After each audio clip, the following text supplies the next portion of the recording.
Buenas tardes a todos. Lo primero, voy a hacer un poquito maña de la rapidez andaluza al hablar para intentar ser breve. Como no podía ser de otra forma, lo primero son los agradecimientos siempre. José Lara, Belén Molina por la dirección, Pedro, al resto de la organización, de los participantes, los ponentes, los amigos de la poesía, que hoy está representada en la obra de Rafael Ballesteros. Y también al propio Rafael, que tuvo tan afectuoso recibimiento tanto a Pedro como a mí en su casa para preparar la exposición que tienen ustedes a la entrada, junto a su mujer Victoria, y donde tuve la oportunidad de compartir tan bellas complicidades poéticas.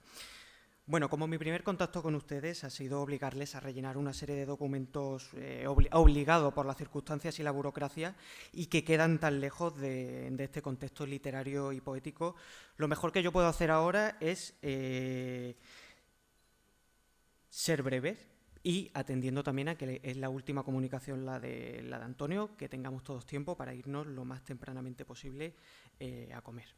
Bueno, Antonio Jiménez Millán es catedrático de Literaturas Románicas en la Universidad de Málaga y ha publicado los siguientes libros de ensayo: los poemas de Picasso, la poesía de Rafael Alberti, Vanguardia e ideología entre dos siglos, estudios de literatura comparada, Promesa y desolación, El compromiso en los escritores de la generación del 27, y algunos de sus libros más recientes son la poesía de Joan Margarit o la poesía hispánica peninsular y poetas catalanes contemporáneos.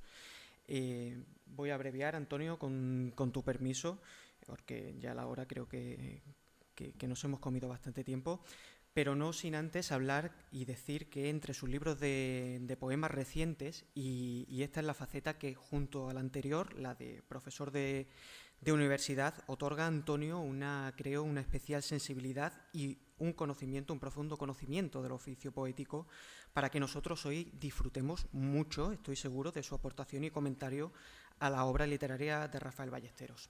Entre estos libros figuran, como digo, Clandestinidad, Ciudades, la antología de 1980-2015, con prólogo de Luis García Montero, Biología e Historia, tan a propósito del comentario que hacíais anteriormente, de la reflexión y de la charla que ha tenido lugar. Y bueno, ha recibido los premios internacionales de poesía Federico García Lorca, el Rey Juan Carlos I, Ciudad de Melilla y Generación del 27. Antonio, sin más, tienes la palabra y muchísimas gracias a todos.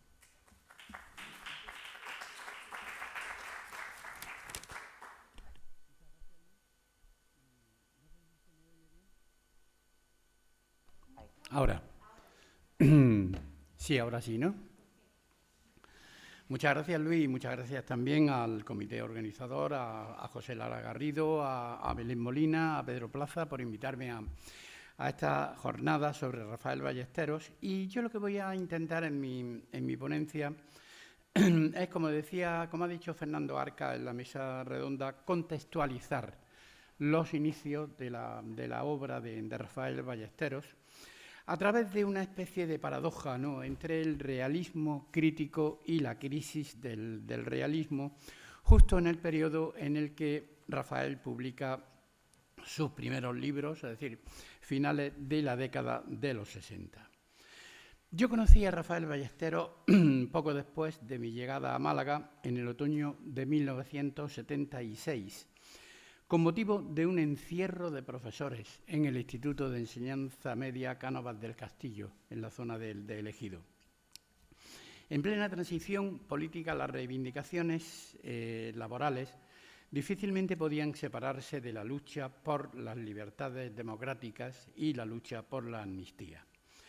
Rafael era ya un destacado militante del Partido Socialista Obrero Español y yo un desconocido militante del Partido Comunista de España.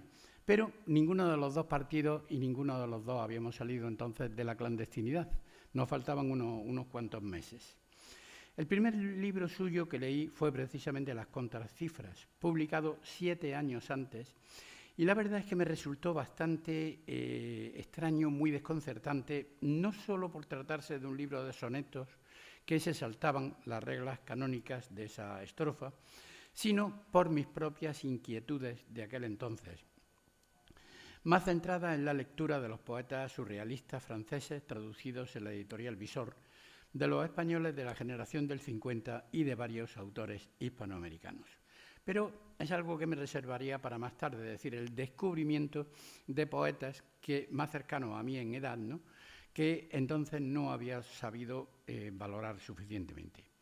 Según los críticos que han estudiado la poesía de Rafael Ballesteros, y ya lo ha citado antes Julio Neira, José María Balcells, Juan José Lanz, Alfredo López Pasarín, el propio Julio o Rosa Romojaro, las contracifras pertenecen a la primera etapa de su creación. Y de hecho es el primer libro del que Rafael Ballesteros asume la plena responsabilidad como autor, tanto en los aspectos positivos como en los negativos, más allá de las colecciones iniciales, desde dentro y desde fuera, publicado en la Universidad de Iowa en 1966, y esa mano que alargó en 12 jóvenes poetas españoles en El Bardo en 1967. Editado también en la colección El Bardo, 1969, antecede al libro que cierra esta primera época, que fue Turpa, publicado en Carboneras, la colección El Toro de Barro, en 1972. Y me parece muy representativo de la recuperación de las vanguardias que tiene lugar a finales de los 60, al tiempo que confirma la crisis del realismo tal y como se había entendido desde finales de la década de los 40, es decir, en su vertiente más testimonial. Es decir, como decía, vamos a intentar contextualizar el libro de acuerdo con la nueva norma literaria y de acuerdo también con el concepto de campo literario que ha salido aquí, ¿no?, que van ganando terreno en aquellos años finales de los 60. Y nos tenemos que remontar a mediados de los años 40. Es decir, Dámaso Alonso iniciaba su libro de poemas, Hijos de la Ira, 1944, con un verso que seguramente no agradó a muchos. Madrid es una ciudad de más de 1 millón de cadáveres, según las últimas estadísticas. Como es bien sabido, el poema se titulaba Insomnio e introducía de lleno a la poesía española en un angustiado existencialismo religioso que marcaba diferencias con el estilo neoclásico de los garcilasistas, pero también con los intelectuales y los poetas que se agrupaban en torno a la revista Escorial. A partir de ese mismo año, 1944, lo harían también los poetas de la revista leonesa Espadaña, sentando las bases de la poesía social. A nadie, al parecer, se le ocurría recuperar las vanguardias en aquella sórdida posguerra española, y sin embargo, unos meses más tarde, en enero de 1945, el poeta gaditano Carlos Edmundo de Ori y el pintor Eduardo Chicharro, junto al italiano Silvano Cernesi, fundaban el postismo a través de la revista del mismo nombre, que solo contaría con ese número. En él figuraba un manifiesto donde se reconocía el contacto con el surrealismo, pero ante todo se situaba en primer plano el poder de la imaginación. La imaginación no tiene más instrumento que la técnica, y sin ella no puede fecundarse a sí misma. Y vamos a volver al Madrid de aquellos años, pero ahora a través de la palabra de Félix Grande. Madrid estaba en la mejor situación para ser maniquea. Allí entonces tenía sentido el mimetismo hacia la tradición. Tenían sentido la negación, la ira, la angustia, se era plácido o se era tajante. Reinaban la aspereza o la urgencia, o un inmóvil ensueño. El entusiasmo de Carlos Edmundo de Ori, su humorismo, eran demasiado temerarios. Nuestra posguerra no quiso, tal vez que para decir no pudo, integrar aquella risa solar, ni aquella tristeza lúdica y boreal. La tristeza y Ori fueron intrusos el uno para el otro. No es de extrañar ese rechazo mutuo si tenemos en cuenta que el postismo había vuelto a sacar a la luz los nombres de André Breton, de Tristan Tzara, de Max Herz, de Franz Kafka o de Antonin Artaud. En los años 40 era como mencionar al diablo, el diablo de la revolución, el diablo del frente populismo. Unos meses después, todavía en 1945, Ori y Chicharro lanzaban otra revista, La Cerbatana, que tampoco pasaría del primer número. En su historia del postismo, Carlos Edmundo de Ory no rechaza que se califique a este movimiento como surrealismo ibérico, pero la recepción del surrealismo en España, o si se quiere, su relación compleja con las literaturas hispánicas, ha ido siempre acompañada de polémica. Sí, exceptuamos casos obvios como los de Luis Buñuel y Salvador Dalí, que formaron, como es bien sabido, parte del grupo de André Breton, o los de Juan Larrea y el malagueño José María Hinojosa, que lo siguieron muy de cerca. Entre los poetas de la generación del 27, únicamente Luis Cernuda admitió la filiación surrealista de dos de sus libros, Un río, un amor, detrás está L'amour, la poésie de Paul Eluard, a quien tradujo, y Los placeres prohibidos, mientras que Vicente Aleixandre, Federico García Lorca y Rafael Alberti expresaron muchas reservas sobre su mayor o menor proximidad de algunos de sus libros a la órbita surrealista.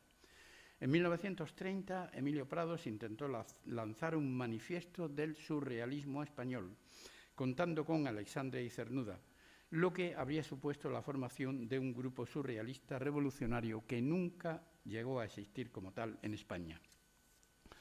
Fue un proyecto frustrado, pero al mismo tiempo muy revelador de la actitud de un núcleo de jóvenes poetas, los que sostuvieron la revista malagueña Litoral, sobre todo ya en su segunda etapa, que querían distanciarse no solo de la órbita de Juan Ramón Jiménez, sino también de sus hermanos mayores, Pedro Salinas y Jorge Guillén. Sí que tuvieron una afinidad evidente los escritores y artistas canarios que fundaron Gaceta de Arte, 1932-36, protagonistas de una exposición internacional del surrealismo en la que estuvieron presentes Breton y Perret, que ocurrió en 1935, justamente cuando apareció en Madrid Caballo Verde para la Poesía, la revista que dirigió Pablo Neruda con aquellos editoriales que combatían radicalmente la estética purista. Quien huye del mal gusto cae en el hielo, escribía el poeta chileno. La guerra civil frustró todas estas iniciativas y en la primera posguerra el postismo fue el último de los ismos de vanguardia españoles.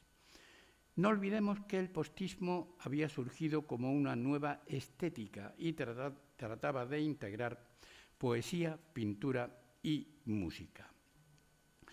Después de la Segunda Guerra Mundial, en las vanguardias, los ismos, con su funcionamiento de grupo, van dejando paso a la experimentación individual.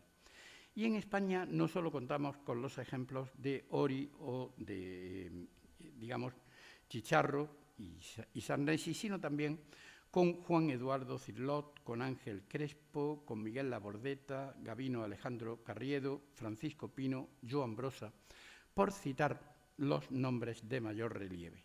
De hecho, hay un segundo momento del postismo, a finales de los años 40 y principios de los 50, en el que intervienen Ángel Crespo, Gabino Alejandro Carriedo, Gloria Fuertes, el dramaturgo Francisco Nieva y el pintor Antonio Saura.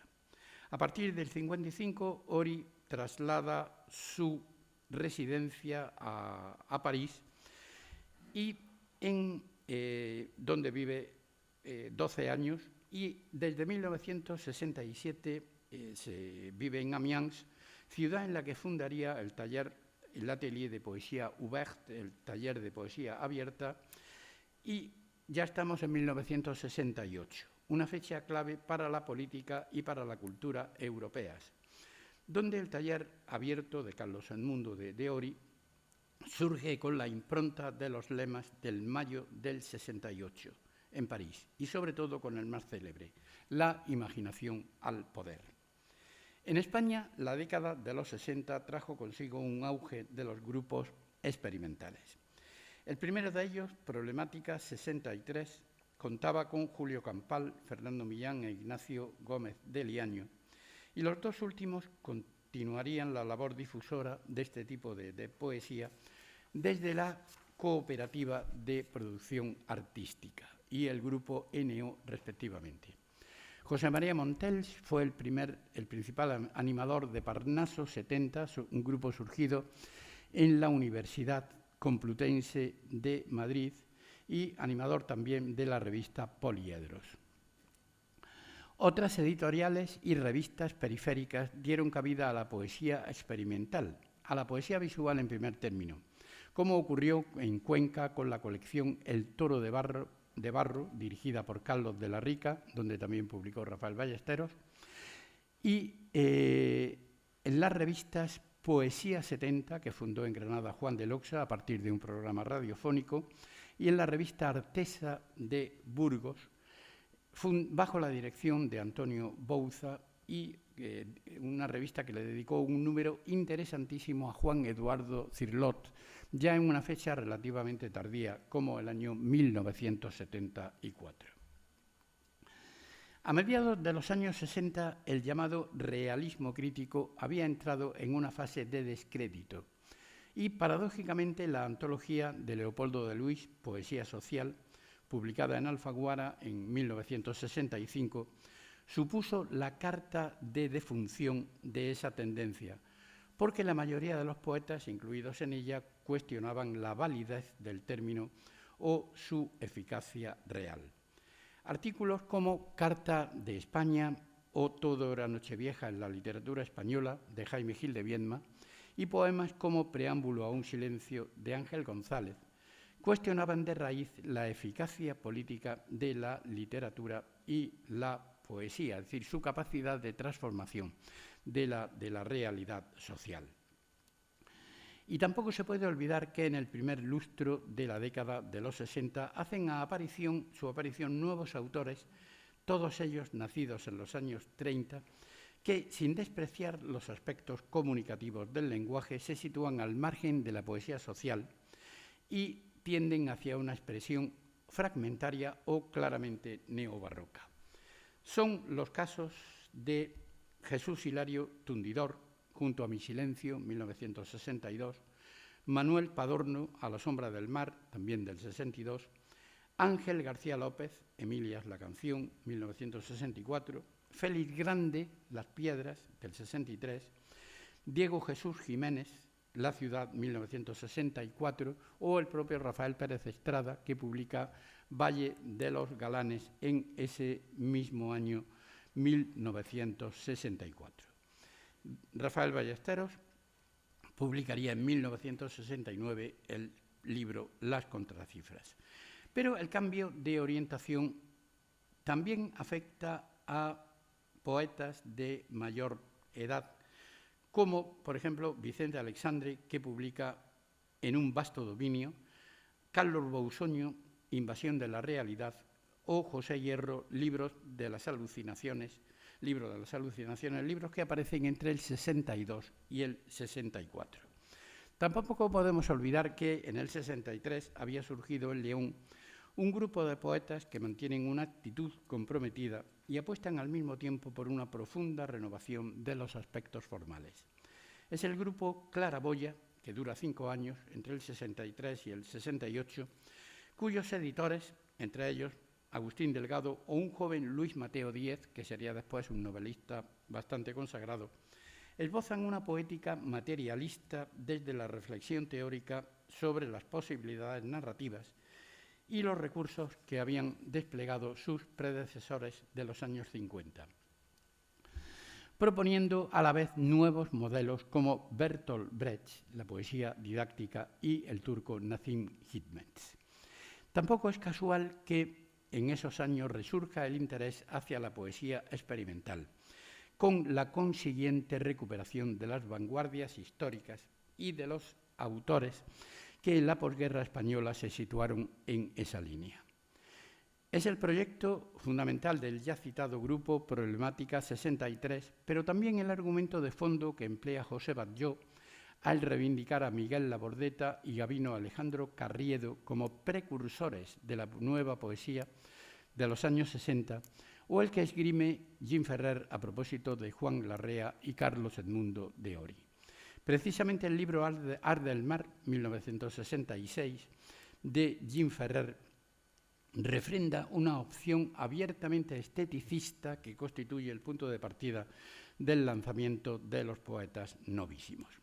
Y esto lo voy a resumir muy rápidamente porque ya lo han tratado inmediatamente antes, tanto Julio como luego en el coloquio en la mesa redonda el propio Rafael y Pepe Infante. Y es que, claro, hay mucha diferencia entre dos antologías fundamentales de Castellet, es decir, 20 años de poesía española, que sale en 1959, y 9 novísimos poetas españoles, que sale en 1970.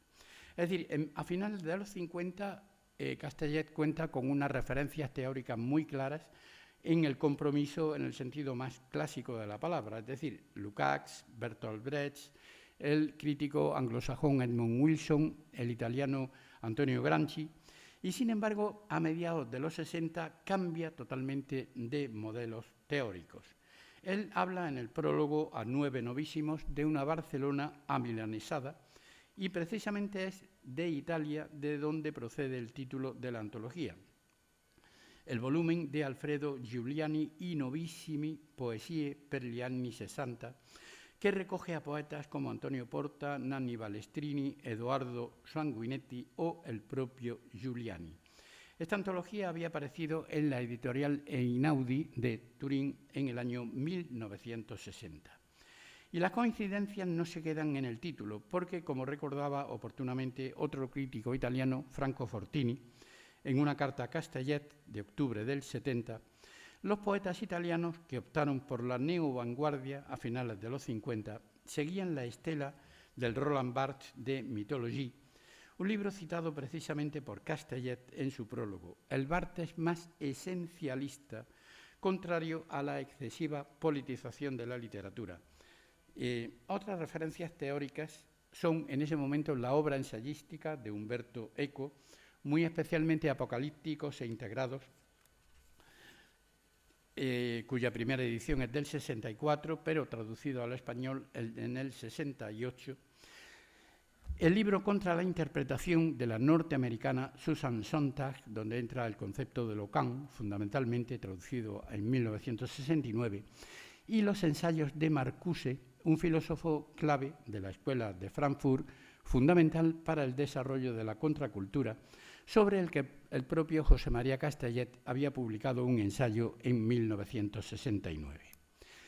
He nombrado antes a José Batlló. Batlló es un personaje, creo que fundamental, en esos años finales de la década del 60. Él había nacido en Caldas de Montbui en el 39, fallecería en Barcelona en 2016, pero se trasladó a Sevilla en 1940, en una ciudad donde forma parte de grupos de teatro experimental, donde al parecer habría conocido a Alfonso Guerra, se dice, y luego ya funda con Amelia Romero.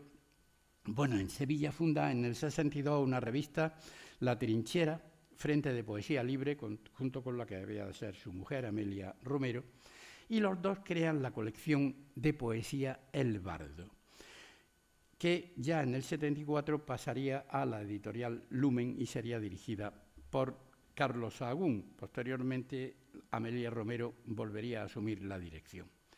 Batlló también jugaría un papel importante en la creación de la revista Candelarpa en 1972, en colaboración con Juan Ramón Masoliver, donde aparecen varios artículos y reseñas de Rafael Ballesteros. Batlló también tiene una faceta periodística, sus colaboraciones en la revista Triunfo bajo el seudónimo de Martín Vilumara, en la misma época en la que se consolida Vázquez Montalbán como periodista, y los dos habían nacido en 1939. La colección El Bardo, como decía, jugó un papel decisivo en la poesía española de finales de la década de los 60. Es decir, sin olvidar a autores que se encuadraban claramente en la poesía social, como Gabriel Celaya, Leopoldo de Luis y, en parte, Gloria Fuertes. Allí aparecieron libros importantes de la generación del medio siglo, como Tratado de Urbanismo de Ángel González, 7 representaciones de José Ángel Valente y Algo sucede de José Agustín Goytisolo, junto a otros de autores más jóvenes. Música amenazada de Félix Grande, Una educación sentimental de Manuel Vázquez Montalbán, Amor peninsular de José Miguel Ullán, El hilo no tiene fin del canario Lázaro Santana, o Arde el mar y la muerte en Beverly Hills de Pedro Ginferrer. También algunos libros emblemáticos de la resistencia antifranquista en lenguas diferentes al castellano.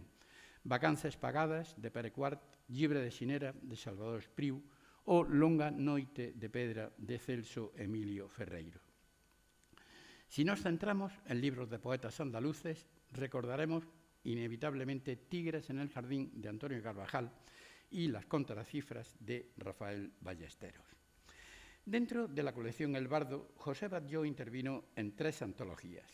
En la primera, 12 jóvenes poetas españoles, se incluye él mismo junto a nombres que empezaban a despuntar, como Agustín Delgado, miembro del grupo leonés Claraboya, como hemos visto, el catalán Josep Elias, muerto en plena juventud, gran conocedor de la poesía de Cesare Pavese, el asturiano Ángel Pariente y los madrileños José María Gelbenzu, que iba a triunfar plenamente en el campo de la novela, o Jorge Urrutia, hijo de Leopoldo de Luis. De la segunda y tercera antología, Batlló figura solo como editor. Antología de la Nueva Poesía Española, 1968, y Poetas Españoles Postcontemporáneos, 1974.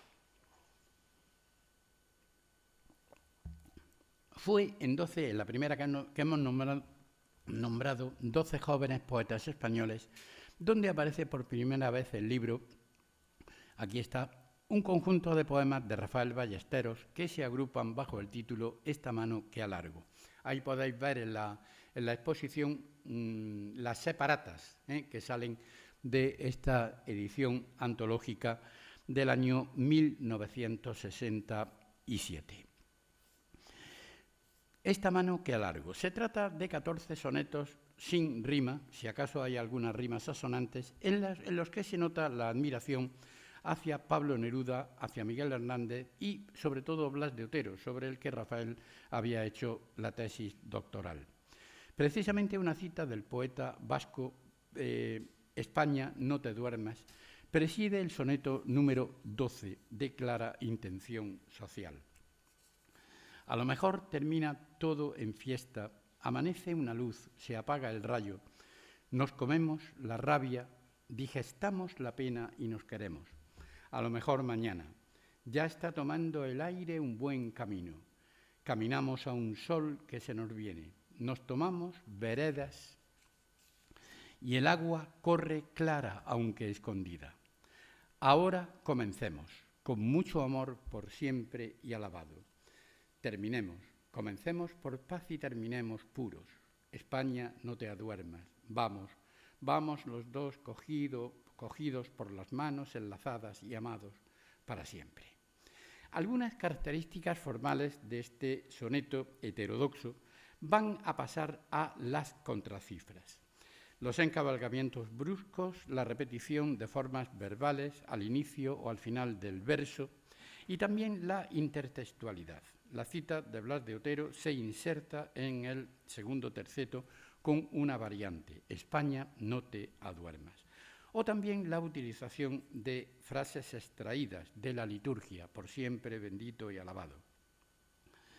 Aludiendo a las claves temáticas, resaltaba en su momento José María Balcells las evidentes connotaciones de lucha social. En los demás sonetos, dice, prosigue el testimonio de vivir en un tiempo de dura represión bajo un sistema político que asfixia, degrada, divide y separa. De ahí que el poeta sienta la necesidad cotidiana de ser solidario, compañero, amigo de quienes comparten idéntica circunstancia en una España injusta, una España a la que hay que ofrecer resistencia interior y a la que hay que enfrentarse con la subversión de sus valores y de su poder armado. La voluntad testimonial y solidaria deriva hacia la experiencia del amor y su dificultad en un contexto represivo. No hay libertad, amor, tú ya lo sabes. Todo está por hacer y lo que queda merece nuestra sangre y nuestras manos, y miles más de manos y de pechos.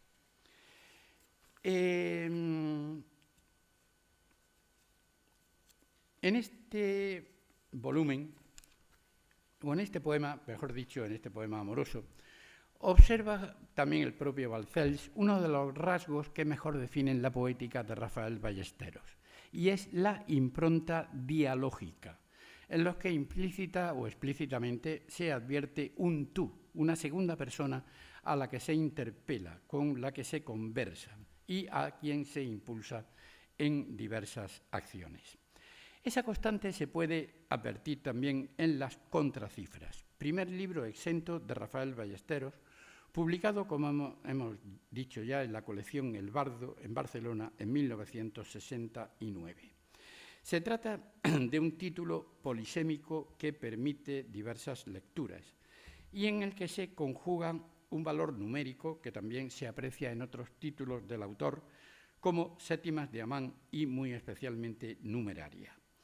Y después de muchos años también establece una conexión con el reciente Contramesura, escrito entre 2012 y 2017, e incluido en el volumen Jardín de a poco, poesía inédita, publicado en 2019 por el Centro Cultural de la Generación del 27 de la Diputación de Málaga.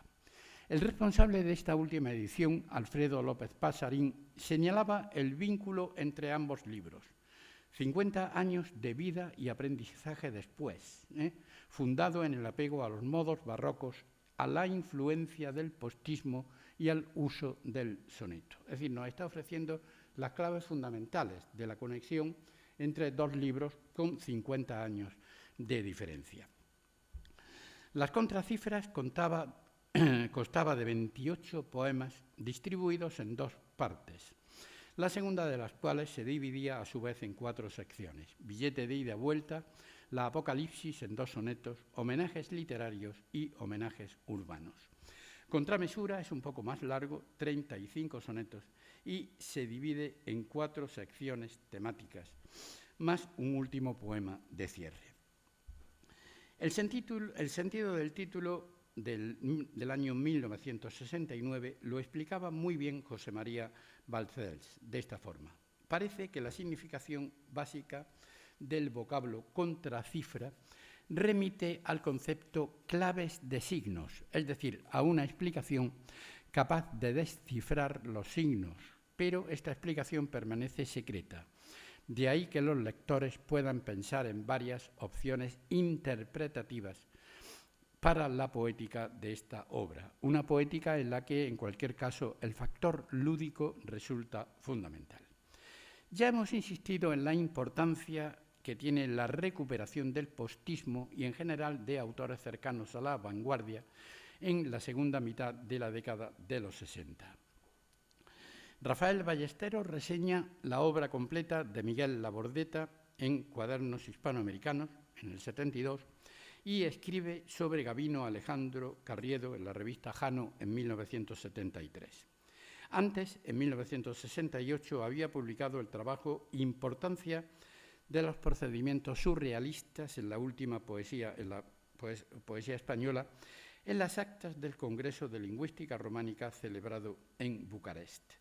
Son textos críticos que se ajustan a la perfección a la escritura de libros de poemas como Las Contracifras del 69 y Turpa del 72. La dimensión neobarroca en la poesía de Rafael Ballesteros se complementa con la presencia de autores del siglo XX que van desde Fernando Pessoa y Joao Cabral de Melo hasta la segunda ola del postismo, Ángel Crespo, Gabino Alejandro Carriedo, Eduardo Chicharro, y precisamente a Gabino Alejandro Carriedo están dedicados los sonetos 18 y 19 de Las Contracifras. Me parece significativo. Juan José Lanz ha indicado cómo las poéticas de Carriedo, Chicharro, Crespo o Labordeta abren el camino en su obra desde el juego fónico, la fragmentación de la sintaxis y la desestructuración lingüística a un constante cuestionamiento de la cotidianidad, tal como lo formulan los discursos consuetudinarios.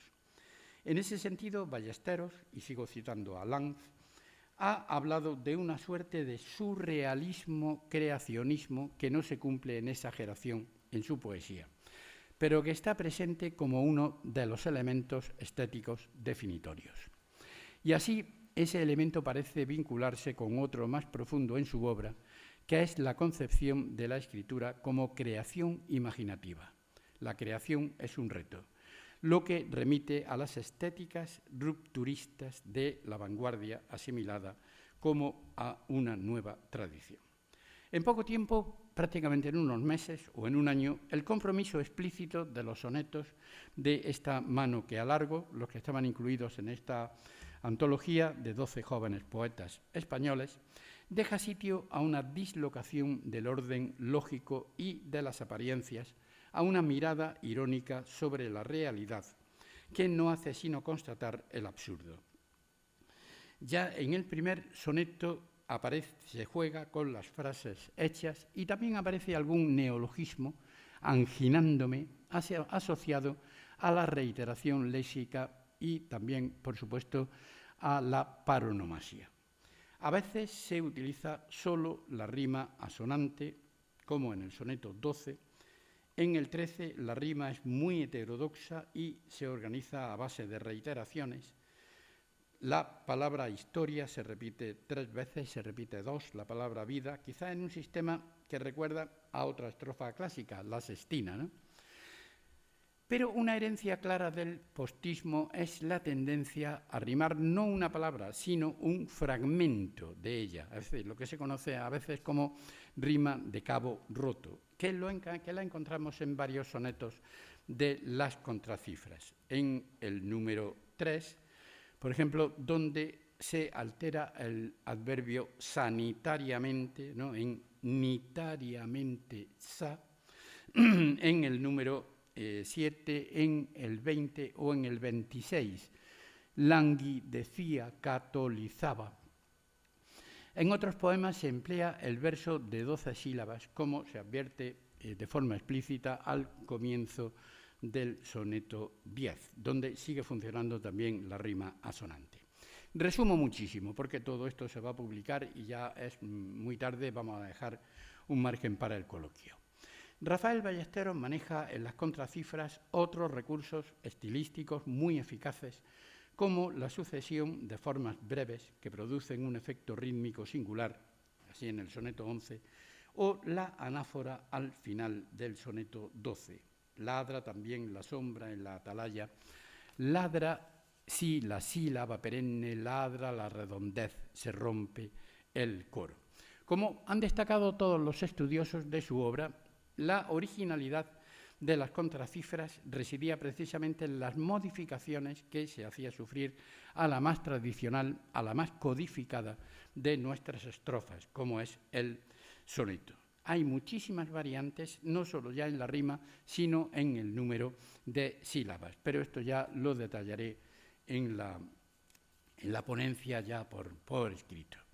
En cuanto a los aspectos temáticos, ya Balcells señalaba también algunos motivos nuevos que serán reelaborados en libros posteriores. El del arcángel del soneto 17, que será una figura importante en Jacinto, el del paraíso local, el poema que se refiere a Málaga, el soneto 14, o el de la mano como objeto poético en sí mismo, soneto 20, que podría relacionarse con la poética surrealista, aunque me parece que en este poema lo que existe es una clara denuncia de la dictadura a través de las huellas en los ficheros policiales que llevan a la delación y a la traición.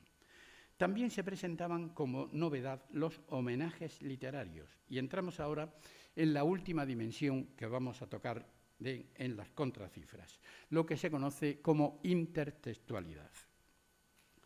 A la presencia ya señalada de Vallejo, de Blas de Otero o de Miguel Hernández en los sonetos de esta mano que alargo, se suman ahora una larguísima lista que empieza por la Biblia, Petrarca, Garcilaso, Hernando de Acuña, Santa Teresa de Jesús, San Juan de la Cruz, naturalmente Luis de Góngora, Gracián, Rubén Darío, Juan Ramón Jiménez, Vicente Alexandre y Gabino Alejandro Carriedo.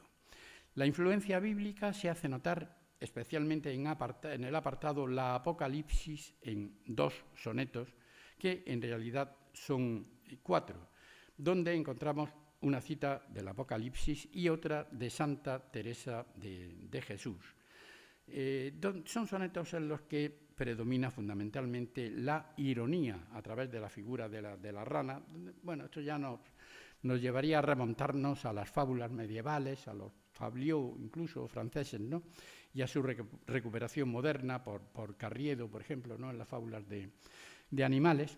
Pero para terminar quiero hablar de los homenajes literarios, sobre todo, y de los homenajes urbanos, las 2 últimas secciones del libro Las Contracifras. En los homenajes literarios se mezcla precisamente esa doble vertiente de atención a lo barroco y a lo contemporáneo, porque son 3, César Vallejo, Baltasar Gracián y Juan Ramón Jiménez. Al único que no se nombra es precisamente a Juan Ramón Jiménez, pero no hace falta porque en la última estrofa es una referencia clarísima a aquel poema, a aquella poética de Juan Ramón, vino primero pura, vestida de inocencia, oh poesía pura, oh pasión de mi vida, callejera mía, desnuda para siempre. Termina el soneto 24 de Las Contracifras. Y curiosamente en los sonetos urbanos, los 4 últimos sonetos, es donde se nota también de una manera muy, muy potente esa intertextualidad. Y quiero terminar hablando del soneto 26, en el que Rafael Ballesteros se refiere a su experiencia como estudiante en Granada, porque en el encabezado dice 5 años debajo de la Alhambra. Y precisamente aquí es donde se nota de una manera, yo creo que muy clara, esos homenajes intertextuales. Yo los veo primero a Federico García Lorca a través del símbolo de la luna. La luna ladra que ladra, entre una tarde y otra tarde el labio se caía.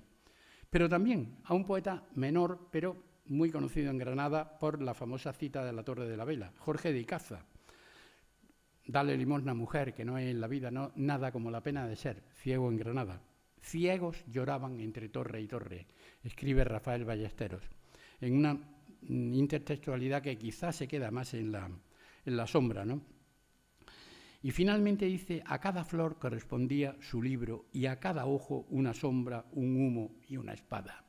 Evidentemente, detrás de este final está el verso famoso de Hernando de Acuña, un monarca, un imperio y una espada.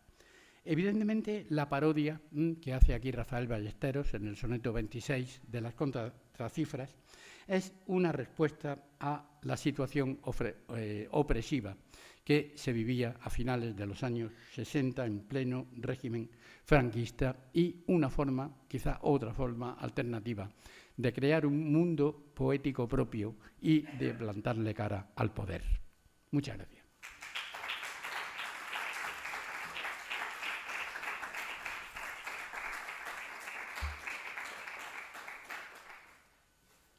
Bueno, fijaos que he resumido muchísimo, hay mucho más análisis de los poemas, más detallado, pero como las actas se van a publicar, pues me parece que es innecesario detenerme en esto y me parece mejor dejar un margen, sobre todo a la hora a la que estamos, dejar un margen para el coloquio.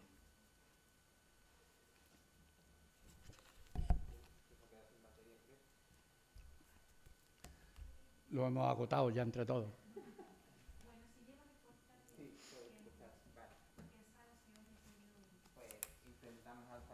Muchísimas gracias, profesor Jiménez Millán, por esta primera incursión en la poesía de Ballesteros. Vamos a dar la palabra en primer lugar a la profesora López Cobo, que tan hermosamente fue precisamente doctoranda de Jiménez Millán. Hola, Antonio, felicidades, enhorabuena por esta ponencia. Siempre nos sorprende, siempre nos agrada tu conocimiento y sobre todo la manera de ponerlo tan didáctico, tan práctico y que a mí, en fin, yo como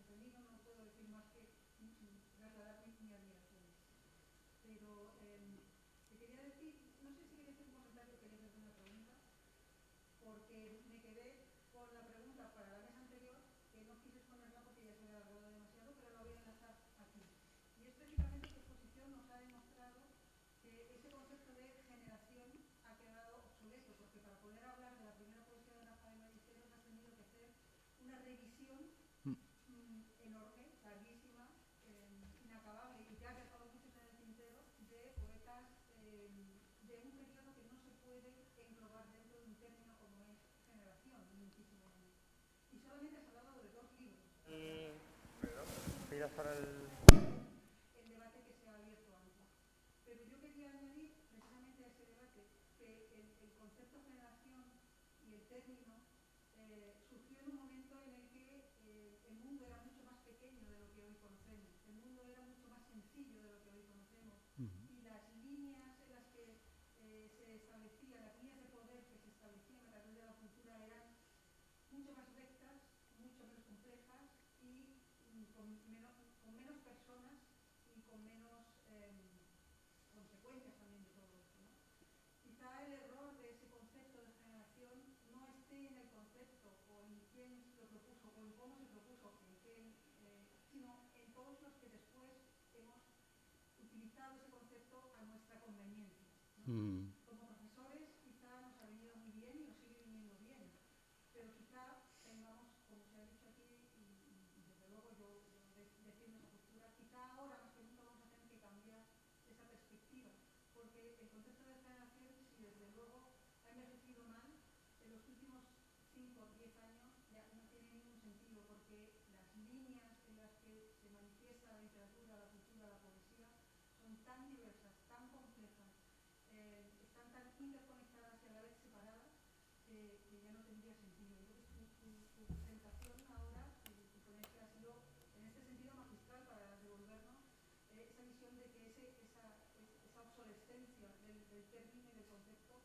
ya había desaparecido a mitad del siglo XX. Entonces, simplemente Gracias, Azucena. Da gusto tener doctorando así. Bueno, tú, ex doctoranda o Luis Melero actual, ¿no? Que te pongan también, ¿no? Bueno, sí, efectivamente, vamos a ver, es que yo he dado durante mucho tiempo curso de doctorado sobre poesía española de posguerra. Es decir, la distribución convencional, digamos, la historiografía convencional, habla de una primera generación de posguerra, que es, digamos, la de la poesía social, la de los poetas de Espadaña, más Blas de Otero, más Gabriel Celaya, más José Hierro. Una segunda generación de posguerra, que es prácticamente la de la generación de los 50 o del medio siglo, Barral, Gil de Viedma, Valente, Goytisolo, en fin. Y, digamos, a partir de ahí ya se pasan a los novísimos, a partir de 1970, ¿no? Como con toda la polémica que hay ahí en medio. Pero claro, ¿qué pasa? Que tú te vas a mediados de los 40, que es lo que yo he intentado hacer. Y entonces ahí está, ya hay una disidencia, que es la del postismo. Entre 1945 y 1949 hay otra, que es Cántico, del que también se ha hablado en la mesa redonda anterior. A partir de ahí empiezan a focalizarse aquí y allá, ¿no? Prolongaciones, que sí Miguel Labordeta por un lado, que sí Gabino Alejandro Carriedo, la propia Gloria Fuertes. Y luego ya a mediados de los 60 hay una cantidad enorme de nombres, de aportaciones individuales que yo he intentado pues, resumir y me he dejado fuera un montón, ¿no? Pero ya en la mesa redonda también ellos mismos han hecho referencia a otros nombres que yo no he citado, ¿no? Y entonces, claro, todo eso lo que refuerza es un poco la inutilidad, la obsolescencia del concepto de generación, como tú dices, es decir, para analizar a fondo, ¿no? Sobre todo lo que es ya la poesía de un autor, hay que prescindir un poco de toda esa serie de prejuicios heredados, porque efectivamente lo que cuenta es un poco la aportación de cada uno. Sí, totalmente de acuerdo.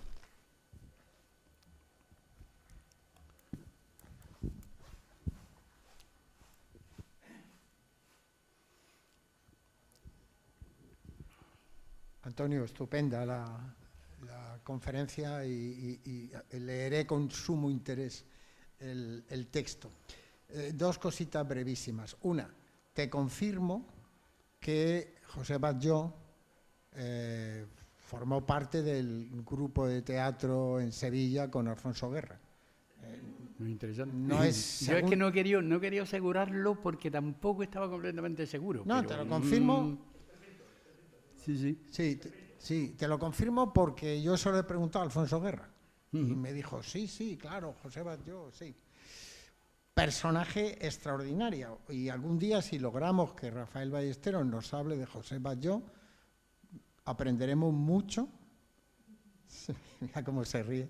¿Eh? Aprenderemos mucho sobre uno de esos personajes del campo literario que está como oscurecido, pero que resultan fundamentales en su época, ¿no?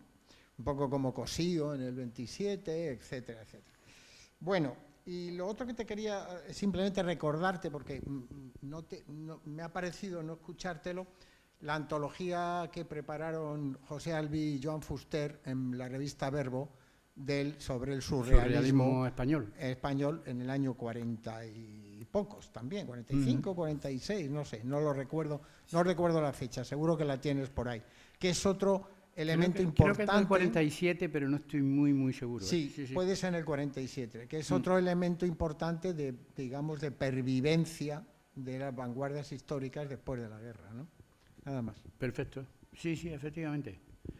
Y me viene muy bien porque en el texto amplio creo que sí hago referencia, pero claro, aquí me he soltado muchas cosas y es fundamental esa antología, ¿no? Sobre todo de cara a la recepción del surrealismo, claro que sí. Pues yo creo que con esta estupenda observación y estas estupendas respuestas damos por cerrada la sesión de la mañana. Otro aplauso al profesor Jiménez Millán y nos vemos. Gracias.